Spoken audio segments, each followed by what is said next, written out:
Heading लगाएंगे, heading लगाएंगे intensity of the wave, intensity of the wave, इसके साथ में पावर भी आ जाता है। So power and intensity of the wave, power and intensity of the wave. ठीक, एनर्जी को हमने ई से डिनोट किया था, तो intensity will be denoted by I. ठीक है, या कुछ लोग इंटेंसिटी को ई से डिनोट करते हैं, डजंट मैटर। ठीक है, हम इसको फिलहाल कैसे डिनोट करेंगे भाई, आई से डिनोट करते हैं, आई से। ठीक है, चलो देखते हैं। इंटेंसिटी को पहले मैं थोड़ा सा डिफाइन करता हूं, एक्सप्लेन करता हूं, बाद में फॉर्मूला निकालते हैं। ठीक है, if you see in the textbook और इन द पब्लिकेशन, तो तुम्हें दिखेगा कि भाई इंटेंसिटी और पावर का खाली फॉर्मूला दिया है, ज्यादा डिटेल में नहीं दिया है। I'll repeat my sentence. When you see in the NEET or JEE publications, you will see कि power और intensity of the wave के बारे में only formulas दिया है, ज्यादा डिटेल में नहीं समझाया क्या होती है। ठीक है, बट समझना जरूरी है, क्योंकि इससे हम लाइट वेव्स की भी इंटेंसिटी पढ़ सकते हैं, लाइट वेव्स का भी पावर समझ सकते हैं। एक ही होता है, सिर्फ नेचर अलग अलग होता है उनका। राइट, देखते हैं भाई क्या होता है, इनका मीनिंग क्या होता है इंटेंसिटी और पावर का। भैया पावर का मीनिंग क्या है पहले ये समझो। पावर का जनरली मीनिंग होता है एनर्जी रेडिएटेड पर यूनिट टाइम। क्या होता है भाई, एनर्जी रेडिएटेड पर यूनिट टाइम। पहले मैं जनरल डिस्कशन करता हूँ। पावर मतलब एनर्जी रेडिएटेड पर यूनिट टाइम। दिए गए समय में, चाहे तुम 1 सेकेंड के लिए नापो, 10 सेकेंड के लिए नापो, कितनी एनर्जी बाहर निकल रही है वेव की। अब एनर्जी सभी जानते हैं, जैसे मैं एग्जांपल देता हूँ कि हमारा साउंड एनर्जी की बात करेंगे। एक वूफर बज रहा है, ठीक है, तो साउंड वाला वूफर होता है ना, जिसमें आवाज ऐसे धप धप धप धप करता है वो। ठीक है, मान लो हमने उसको ऑन कर दिया, ठीक, अब वो कंटिन्यूअसली एक ही स्पीड से बजते जा रहा है, मतलब वो क्या फेंकते चल रहा है, एनर्जी। क्या फेंकते चल रहा है, एनर्जी पर यूनिट टाइम। हम उसको समय के साथ साथ देख रहे हैं। ठीक है, हमने नापा कि भाई 1 सेकेंड में इसने कितनी एनर्जी दिया, 1 सेकेंड में, 1 सेकेंड में उसने कितनी एनर्जी दिया। तो सभी जानते हैं एनर्जी का फॉर्मूला क्या होता है, बोलो भाई, half M omega square A square. अरे एसएचएम में देखा है ना तुमने, यस और नो, पता है फॉर्मूला सभी को, हाफ के A square, kinetic energy, potential energy और सबको मिलाकर total energy. Very good Om, this is the total energy of SHM. और एसएचएम से मिलके क्या बन रही है, वेव बन रही है, पार्टिकल्स से मिलके। ठीक है, तो भाई 1 सेकेंड में हमारी जो वेव होती है, चाहे वो कोई भी वेव हो, वो कितना पावर जनरेट कर सकती है 1 सेकेंड में, बोलो बोलो बोलो। एग्री कर रहे हैं सब, कितना पावर जनरेट कर सकती है, half M omega square A square. बहुत अच्छे, अगर ध्यान से देखो तो ये फॉर्मूला ऐसे आया था, जनरल फॉर्मूला था ये, के मैक्स का फॉर्मूला, जिसको टोटल एनर्जी मतलब मैक्सिमम काइनेटिक एनर्जी, जिसमें हम इसको वी मैक्स लिख सकते थे। ये एक्चुअली वी मैक्स था, दिख रहा है ना, ओमेगा ए का होल स्क्वायर। एक्चुअल फॉर्मूला ऐसे था, राइट, एम ओमेगा ए का होल स्क्वायर। ठीक है, यहाँ एम का मतलब क्या था, एम का मतलब था mass of the particle. M का मतलब क्या था भाई, मास ऑफ द पार्टिकल। लेकिन अभी हम फिलहाल पार्टिकल की बात कर रहे हैं कि वेव की बात कर रहे हैं, तो हम वेव की बात कर रहे हैं, और वो भी कितने समय के लिए, 1 सेकेंड के लिए, 1 सेकेंड। अब मुझे बताओ, जब हम वूफर से कोई वेव निकालेंगे या ऑसिलेटर से कोई वेव निकालेंगे, तो 1 सेकेंड में क्या एक ही पार्टिकल बाहर निकलेगा, कमेंट करके बोलो, क्या एक समय में एक ही पार्टिकल बाहर निकलेगा, नहीं, बिल्कुल नहीं। और जरूरी है कि 1 सेकेंड में, 1 सेकेंड में, मैं स्ट्रिंग की बात कर रहा हूँ, ये स्ट्रिंग है समझो, ये स्ट्रिंग है, 1 सेकेंड में कितनी भी वेव निकल सकती है, उसकी फ्रीक्वेंसी भी डिपेंड करता है। तो मान लो कि मैंने एक रस्सी लिया है, उसको ऐसे हिलाया है स्ट्रेच स्ट्रिंग में, और वेव 1 सेकेंड में कितना चलेगी, कितना। मैं जानबूझ के ऐसे बता रहा हूँ, परफेक्ट बताऊंगा मैं 1 साइकिल तो तुम कंफ्यूज हो जाओगे कि सर ने बराबर 1 सेकेंड में एक ही वेव क्यों निकाली है, एक ही ऑसिलेशन क्यों करवाया है। समझ रहे बात को। और हर जगह यहाँ क्या है, पार्टिकल्स है, हर पॉइंट पे हर मोड़ पर कौन तैनात है भाई, एसएचएम करने वाले पार्टिकल्स है। कुछ सेम डायरेक्शन में सेम फेज में ऐसे ऐसे कुछ आउट ऑफ फेज है, आउट ऑफ फेज ऐसे एसएचएम कर रहे हैं। समझ रहे बात को। तो मैंने माना, क्या माना कि t इक्वल टू 1 सेकेंड के लिए, t इक्वल टू 1 सेकेंड के लिए हमारा जो वेव है वो कितना डिस्प्लेस्ड हुआ, उसकी कितनी लेंथ बाहर निकली। तो भैया डिस्प्लेसमेंट का फॉर्मूला क्या होता है, डिस्प्लेसमेंट क्या होता है, वेलोसिटी इनटू टाइम होता है। बोलो बोलो। अच्छा ये शब्द दिखाई दे रहे हैं ना सभी को। मैं अभी एक एक्सप्रेशन को प्रॉपर वे से लिखूंगा, पहले से मैं समझा रहा हूं तुम्हें क्या होता है। बोलो भाई, displacement is equals to velocity into time. ठीक है, तो माना मैंने कि भाई एल लेंथ का डिस्टेंस निकला है हमारा बाहर, वेलोसिटी की वैल्यू वेव वेलोसिटी v है और टाइम की वैल्यू क्या है भाई 1 है 1। तो कहना राइट, मेरा जो 1 सेकेंड में जो लेंथ बाहर निकली है वेव की वो कितनी है, बोलो बोलो बोलो कितनी है भाई 1 सेकेंड में बाहर निकलने वाली length, v metre, v metre. Clear, v metre. मैं फॉर्मूला बनाने जा रहा हूँ, v मीटर। बहुत बढ़िया, 1 सेकेंड में बात कर रहा हूं मैं, पर सेकेंड। क्लियर, ये वाली हमने देख के रख लिए। बहुत अच्छे, बहुत बढ़िया। मुझे मेरा टारगेट क्या है, m निकालना, मास निकालना। क्यों मास निकाल रहे हैं, क्योंकि ये जो m है ये तो एक ही पार्टिकल का m है। फील करो, जब हमने एसएचएम पढ़ा था ये एक ही पार्टिकल का m था। अब अगर मैं वेव पढ़ता हूं और इतना लंबा स्ट्रिंग है तो यहाँ पे m तो पूरे पार्टिकल का हो जाएगा। तो मुझे ना तो एक पार्टिकल का मास चाहिए ना तो मुझे पूरे पार्टिकल का मास चाहिए, मुझे सिर्फ वो पार्टिकल का मास चाहिए जो 1 सेकेंड में ऑसिलेट कर रहे हैं, 1 सेकेंड में जो निकले हैं। 0 to 1 सेकेंड में स्टडी कर रहा हूँ। Are you getting, energy per unit time study कर। ठीक, तो मान लो एग्जाम्पल देता हूँ, एग्जाम्पल देता हूँ, मेरे पास में 1000 पार्टिकल है, 1000 एसएचएम कर, तो मुझे एक का मास भी नहीं चाहिए, मुझे 1000 का भी नहीं चाहिए। हो सकता है 1 सेकेंड में 150 पार्टिकल निकले होंगे, 150, तो मुझे उनका मास चाहिए, इसीलिए मेहनत करनी पड़ रही है। ठीक है, तो ये समझ आया सबको, कितनी लेंथ बाहर निकली, L is equals to v metre. बहुत बढ़िया। दूसरी बात, हमारा जो वायर होता है, वायर, वायर के पास में कौन सी डेंसिटी होती है भाई, वायर के पास में कौन सी डेंसिटी होती है, वॉल्यूम डेंसिटी की लीनियर डेंसिटी। बोलो बोलो बोलो, comment comment fast. Very good.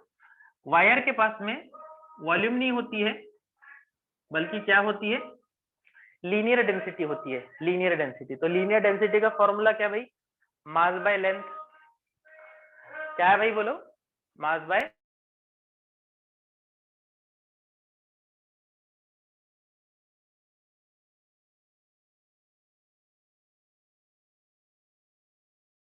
चलो क्रॉस मल्टीप्लाई करो तो इसको, बोलो भाई क्रॉस मल्टीप्लाई करो।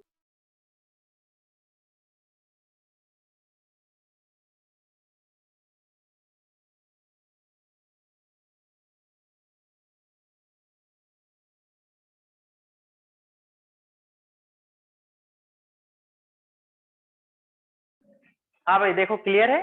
सो मास को हमने किससे रिप्लेस कर दिया, rho into V, rho into we.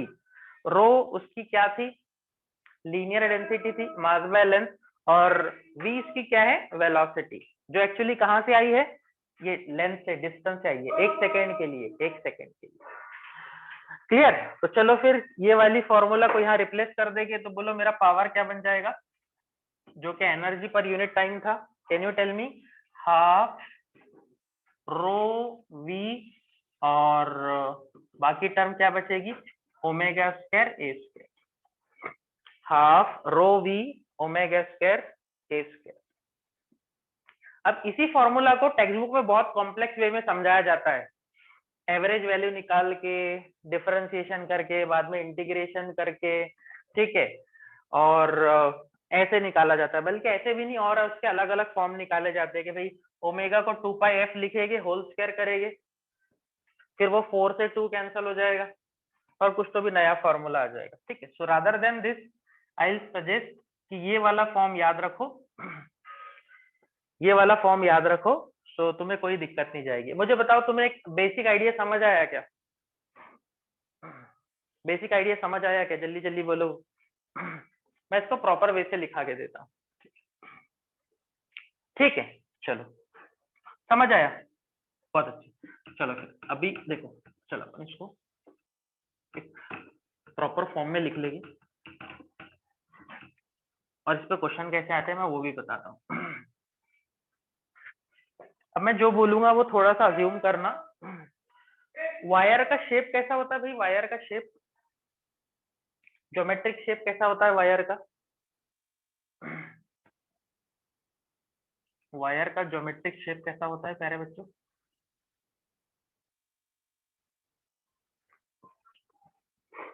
Yes, तो मान लो ये हमारा वायर है और t इक्वल टू 1 सेकेंड में इसकी कितनी लेंथ बाहर निकली है?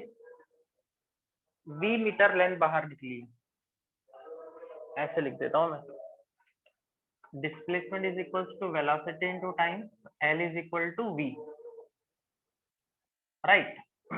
ये मैंने लेंथ निकाल ली और यहीं पे मैं लीनियर डेंसिटी लिख देता हूं।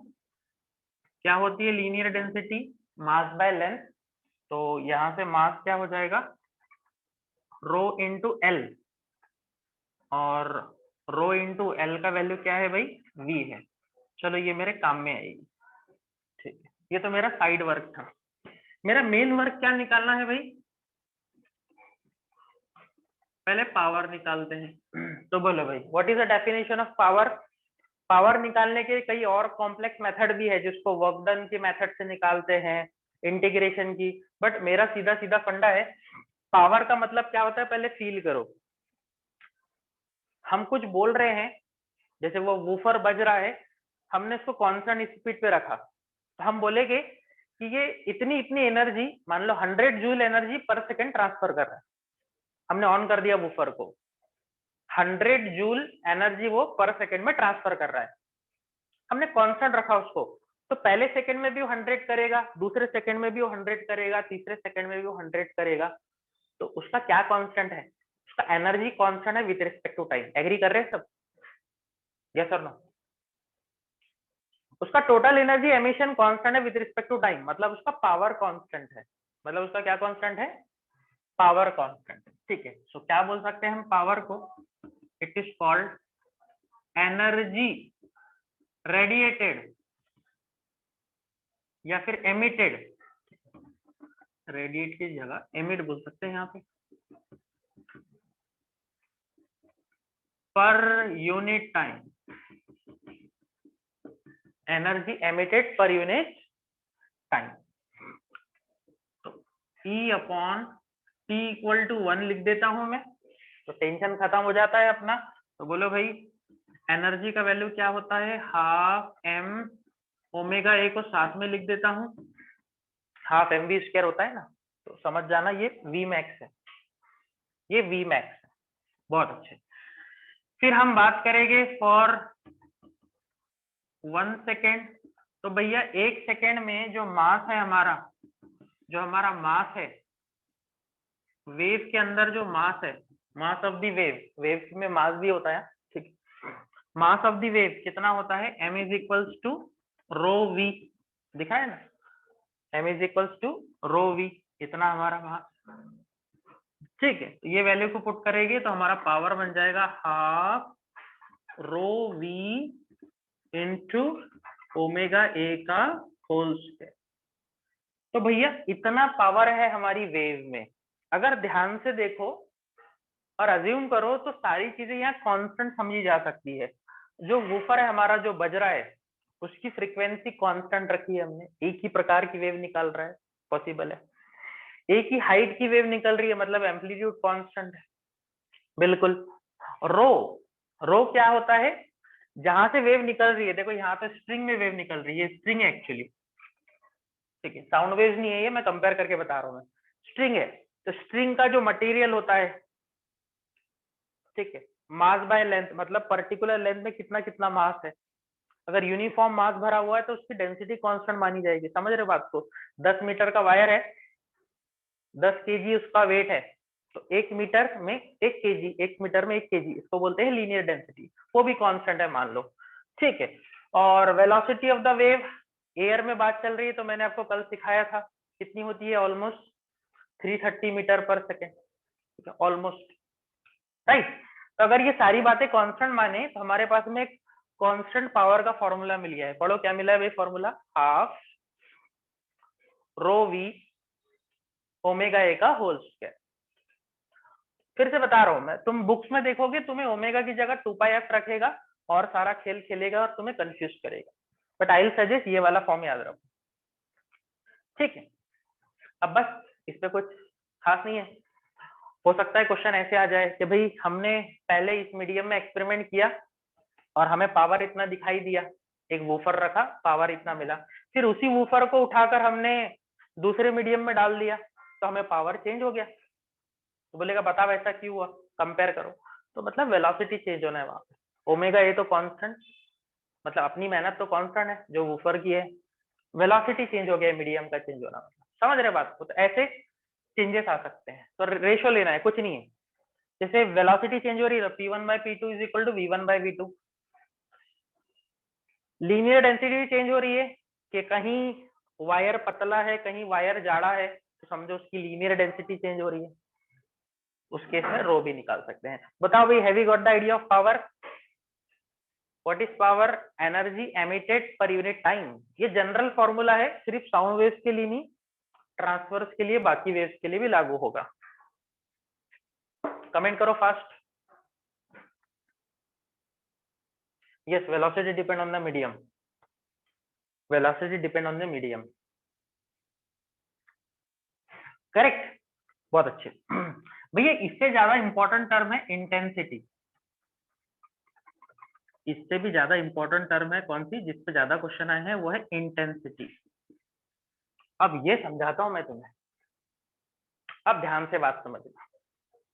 अभी जो हमने वेव निकाली थी, चाहे वो साउंड वेव्स हो या लाइट वेव्स हो, लाइट वेव्स हो, अगर मान लो एक हमारे पास में वूफर बज रहा है, उसको मैंने ऐसे ग्राउंड में जाके रख दिया खुली जगह पे,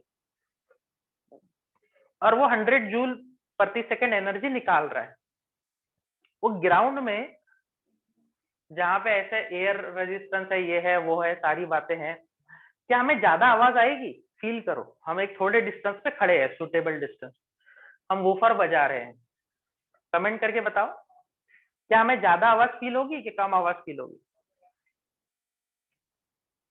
हमें वूफर की ज्यादा आवाज नहीं आएगी। बोलो वजह क्या है, व्हाट इज द रीजन? उसने जो पावर निकाली है वो डिस्ट्रीब्यूट हो गई है सारे एरिया में, वो सारे एरिया में डिस्ट्रीब्यूट हो गई है। एक छोटा सा एग्जांपल देता हूँ मैं, समझना, प्यारा सा एग्जांपल। सन जो कि इतना हाईली इंटेंस है, हमारे प्लेनेट तक आते आते उसकी जो रेज होती है वो बहुत ही ढीली हो जाती है, ठीक।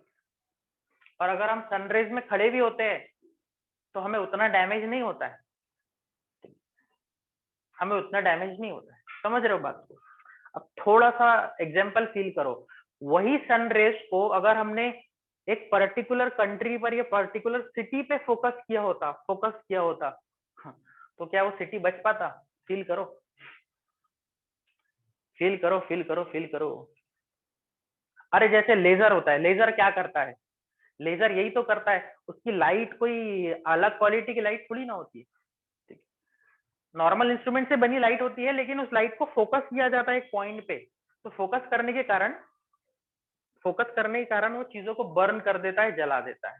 सो जब किसी चीज को पर्टिकुलर छोटे से एरिया पे फोकस किया जाता है ना, तो बहुत ज्यादा क्या निकलती है? इंटेंसिटी निकलती है। अब छोटा सा वूफर वाला एग्जांपल, वो जो ग्राउंड में रखा हुआ वूफर हम छोटे से रूम में रख के बजाते, सेम सेम पावर के साथ में, कैन यू फील कितना ज्यादा इंटेंसिटी होता?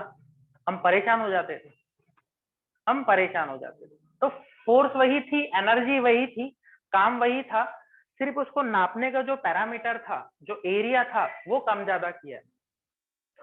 एरिया को सारे डायरेक्शन में डिस्ट्रीब्यूट कर दोगे तो वो लॉस होते चलेगा, और उसी को एक जगह पे फोकस करोगे तो वो क्या हो जाएगा, इंटेंस हो जाएगा, इंटेंस। तो what I am talking about, जो इंटेंसिटी होती है वो होती है पावर डिवाइडेड बाय एरिया। बोलो भाई क्या होती है,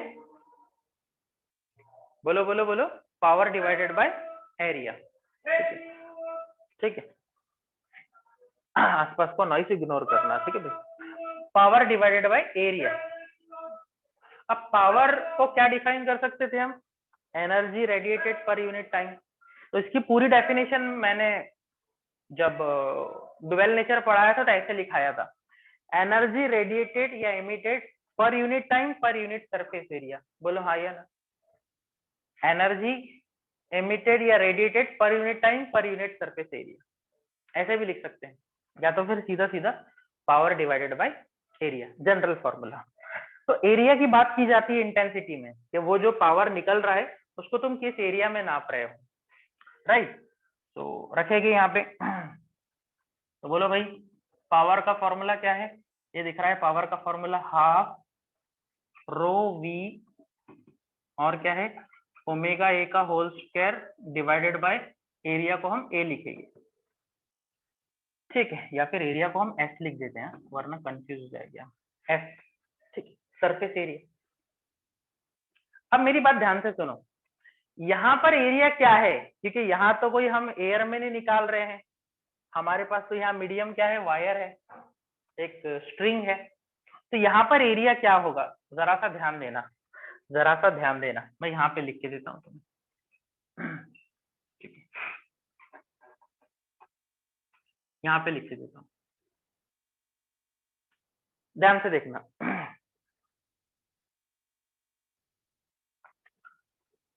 ये है लीनियर डेंसिटी, ये कौन सी डेंसिटी, लीनियर डेंसिटी, जिसकी डेफिनेशन क्या है, मास बाय लेंथ। बहुत अच्छी, मास बाय लेंथ।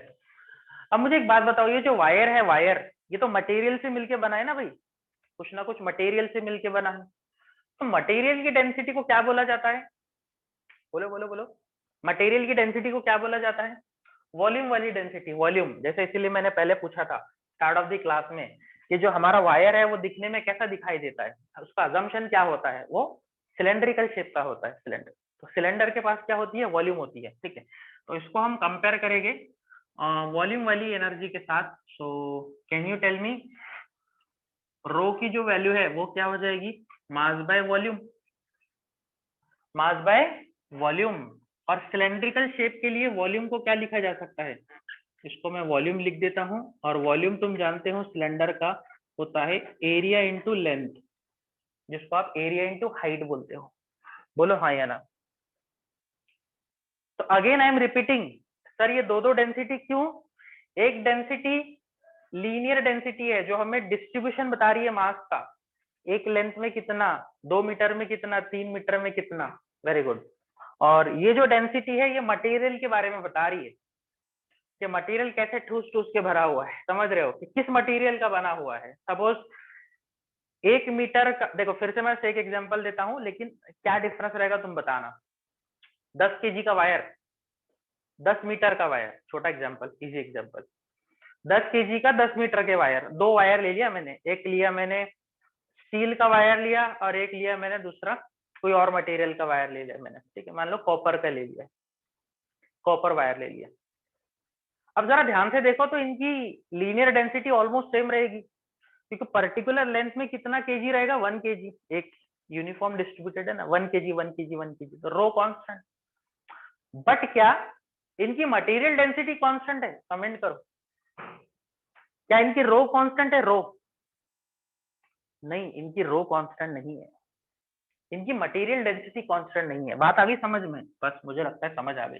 तो भैया बोलो रो को क्या लिखा जा सकता है, तो रो को लिखा जा सकता है मास बाय लेंथ, मतलब होता है रो। तो can I write rho by A, can I write rho by A, ठीक है। या फिर इसको ए लिख रहे हैं ना यहाँ पे, कंफ्यूज तो नहीं हो जाएगा अपन? ए लिखो कि ऐसे लिखो यहाँ पे भी? चलो एस लिख देता हूँ, वरना फिर हम कंफ्यूज हो जाएंगे। एस मतलब सरफेस एरिया। स्मॉल ए लिखो, चलो ये भी एक अच्छा है, थैंक यू। स्मॉल ए लिख देता हूँ मैं, स्मॉल ए लिख देता हूँ एरिया के लिए। एरिया के लिए स्मॉल ए लिख देता हूँ, ठीक है। सो ये हो गया म्यू, और ये वाली टर्म है ए। डू द क्रॉस मल्टीप्लीकेशन, तो म्यू का वैल्यू आ जाएगा भाई, बोलो क्या आ जाएगा, रो इंटू ए। क्या आ जाएगा, rho into A, that's it. यहाँ पे पुट कर दो तो ये वैल्यू हो जाएगा हाफ, या तो फिर ऐसे कुछ समझो इसको, ये देखो रो बाय ए का वैल्यू क्या है, सॉरी म्यू बाय ए का वैल्यू क्या है, रो है, तो मैं इसमें से ये वाली टर्म अलग कर देता हूँ। So can I replace it this term by rho, very good. So मेरा इंटेंसिटी का फॉर्मूला आ जाएगा I is equals to half rho by, sorry mu by A की जगह I will write rho into v into omega a का whole square. So this is the formula which is very important for the intensity of the wave, which is for the intensity of the wave. तो intensity के formula में तुम ध्यान दे रहे हो, material density आई है, material density, और power के फॉर्मूला में लीनियर डेंसिटी आई है, लीनियर डेंसिटी आई है। ऐसा क्यों, ये भी तुम फील कर सकते हो। कोई ऐसा मटेरियल जिसमें आवाज दूर तक ट्रेवल की जाती है, कर सकती है, वो हमारी इंटेंसिटी बताएगा, जहां आवाज दूर तक जा सकती है। ठीक है, हाँ बेटा ये 1 सेकंड के बारे में बात चल रही है, अपन 1 सेकंड पे चर्चा करें। तुमने देखा होगा जो पिछले पहले टेलीफोनिक वायर हुआ करते थे, ठीक है, वो पर्टिकुलर मटेरियल की ही बना करते थे। पहले जो टेलीफोनिक वायर थे, वायर्ड वाले जो फोन हुआ करते थे, ठीक है, बीएसएनएल आया था इंडिया में, तो जब आवाज दी जाती थी, मतलब हम बोलते थे, सामने वाले को सुनाई देता था, वो जो सिस्टम था किसी पर्टिकुलर ब्लेंडिंग मिक्स वायर से ही बनाया जाता था। क्यों, ताकि आवाज दूर तक ट्रेवल करे। तो मैं बात कर रहा हूँ इंटेंसिटी की। मान लो तुम कांस्टेंट बातें कर रहे हो, एक जैसी बातें कर रहे हो, एक ही स्पीड से, तो मुझे ये स्ट्रॉन्ग चाहिए, मुझे ये स्ट्रॉन्ग, ठीक है।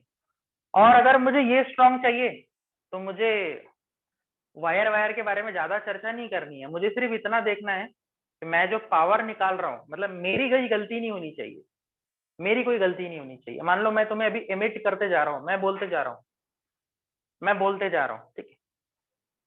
अब अगर मैं लोड नहीं लेता हूँ कि भाई तुम्हें सुनाई दे रहा है या नहीं सुनाई दे रहा है, या स्लो सुनाई दे रहा हूँ, ठीक है, तो मैं पावर के बारे में बात कर रहा हूँ कि भाई मैं तो मेरा काम कर रहा हूँ, मेरे आसपास अगर एयर नॉइज भी चल रहा है, so I don't care, I am emitting my voice, so that is my power, that is my power। समझ रहे हो, इंटेंसिटी के बारे में बात करनी है तो मुझे देखना पड़ेगा कि कितने डिस्टेंस में मेरी कितनी आवाज पहुंच रही है, ठीक है, कितनी आवाज पहुंच रही है, ठीक है, कि भाई 500 मीटर वाले को मेरी ज्यादा आवाज आ रही होगी, 1 किलोमीटर वाले को मेरी और भी कम आवाज आ रही होगी, और उससे दूर वाले को मेरी आवाज ही नहीं आ रही होगी। तो मैं चर्चा कर रहा हूँ इंटेंसिटी, इंटेंसिटी, ठीक है। तो इंटेंसिटी का मामला जहां भी आता है उसको एरिया से कंपेयर करना होता है, और पावर का मामला होता है वहां सिर्फ सोर्स के बारे में बात की जाती है कि सोर्स तो ठीक ठाक काम कर रहा है ना, ठीक है। तो जैसे हम नेताजी का भाषण देखते हैं कि नेताजी बोल रहे हैं, तो भाषण में जब वो माइक के पास बोल रहे हैं, देख देख के पढ़ रहे होते हैं बेचारे वो, ठीक है, तो पढ़ रहे हैं तो वो अपना पावर रेडिएट कर रहे हैं, एमिटेड कॉन्स्टेंट जो उन्हें रटाया गया है, पब्लिक तक कितना पहुंच रहा है और पब्लिक के दिमाग में कितना जा रहा है, और दूसरे जो बैठे हुए उनके उन तक कितना पहुंच रहा है, दैट डोंट केयर, क्योंकि वो इंटेंसिटी डिक्रीज होते जा रही है, डिक्रीज, जो सामने बैठे हुए हैं उनको ज्यादा सुनाई दे रहा है क्योंकि वहां पे इंटेंसिटी ज्यादा है, और जो पीछे बैठे हैं वहां पे इंटेंसिटी कम है। Have you got the idea? जैसे हम लाइट भी फेंकते हैं, ऐसे ऐसे निकलता है लाइट, ऐसे दूर चला जाता है। लाइट के पास खड़े रहोगे तो इंटेंसिटी ज्यादा, मैंने उसको समझाया था डुवेल नेचर में नंबर ऑफ फोटोन के थ्रू, कि आप लाइट के पास खड़े हो आपको इंटेंसिटी ज्यादा फील होगी, नंबर ऑफ फोटोन ज्यादा रहेगा, और बाद में आगे जाओगे तो नंबर ऑफ फोटोन डिस्ट्रीब्यूट हो जाते हैं। Are you getting this concept? Formula याद रहेगा भाई? तो नोट कर लेंगे। एक बार स्क्रीनशॉट ले लो। Relation between intensity